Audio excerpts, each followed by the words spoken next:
এবারে নির্বাচনে social media ও অপপ্রচারকেই বড় চ্যালেঞ্জ বলছে সেনাবাহিনী। আর সংঘাত সহিংসতা রুখতে আইনের মধ্যে থেকেই প্রয়োজনে ধাপে ধাপে করা হবে বল প্রয়োগ। এদিকে এবারই প্রথম সেনা সদস্যদের সাথে মাঠে নামছে বিমান বাহিনীর সদস্যরাও। তাদের সর্বোচ্চ পেশাদারিত্ব বজায় রেখে দায়িত্ব পালনের নির্দেশ দিয়েছেন air chief marshal Hasan Mahmud Khan. জুলাই অভ্যুত্থানের সময় থেকে জনগণের পাশে সেনাবাহিনী। নতুন বাংলাদেশ বিনির্মাণ যাত্রায় ১.৫ বছরেরও বেশি সময় ধরে মাঠে তারা। এবার নির্বাচন নির্বিঘ্নের চ্যালেঞ্জ তাদের সামনে। বৃহস্পতিবার জাতীয় ফুটবল স্টেডিয়ামে ইন-8 টু সিভিল পাওয়ারের আওতায় নিয়োজিত সদস্যদের কার্যক্রম পরিদর্শনে আসেন সেনাপ্রধান জেনারেল ওয়াকারুজ্জামান। শামিল হন নির্বাচনের সমন্বয় সভায়। পরে সংবাদ সম্মেলনে জানানো হয়, এবারের নির্বাচনে আগের যে কোনো সময়ের চেয়ে সবচেয়ে বেশি ১ লাখ সেনা মাঠে মোতায়েন থাকবে। তবে বড় চ্যালেঞ্জ হবে সামাজিক মাধ্যমের অপপ্রচার।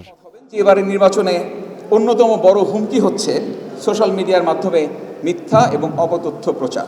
উদ্দেশ্য হবে কোনো প্রার্থী বা দলকে হেয় করে দেখানো, ভোটাররা যাতে ভোট দিতে না আসে সে ব্যাপারে প্রচারণা চালানো, নির্বাচনের সাথে সংশ্লিষ্ট কোনো ব্যক্তি বা প্রতিষ্ঠানকে তার নিরপেক্ষতার প্রশ্নবিদ্ধ করা, অথবা যে কোনো একটি ছোট বিষয়কে অতিরঞ্জিতভাবে প্রকাশ করে সাধারণ মানুষের মনে একটা ভীতির সঞ্চার করা।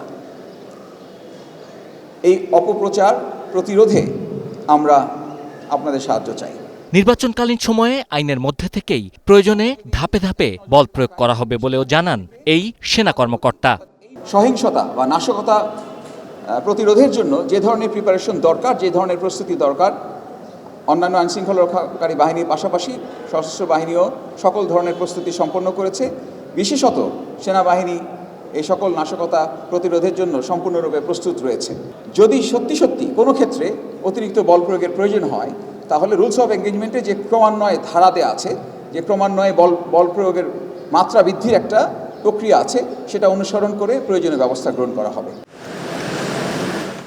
এর আগে বিমান বাহিনীর ঘাঁটি বাসারে এক সংবাদ সম্মেলনে বাহিনীর প্রধান জানান, পার্বত্য ও দুর্গম এলাকায় নির্বাচনকালীন সময়ে প্রস্তুত থাকবে হেলিকপ্টার। নজরদারিতে ব্যবহার করা হবে ড্রোন। উপকূলীয় অঞ্চলে আমাদের হেলিকপ্টারের মাধ্যমে আমরা ব্যালট বক্স আনা নেওয়া করা এবং ইলেকশনের দায়িত্ব যারা নিয়োজিত থাকে তাদেরকে আনা নেওয়া করে থাকি। এর পাশাপাশি এবারই আমরা প্রথমবার সেনাবাহিনীর সাথে সরাসরি মাঠ পর্যায়ে নিয়োজিত থাকছি। এদিকে সারা দেশে এরই মধ্যে স্থাপন করা হয়েছে ৫৪৪টি অস্থায়ী সেনা ক্যাম্প। বিশেষ অভিযানে বৃহস্পতিবার পর্যন্ত উদ্ধার হয়েছে ১০,১৫২টি অবৈধ অস্ত্র। Sabbir Ahmed, star news, Dhaka.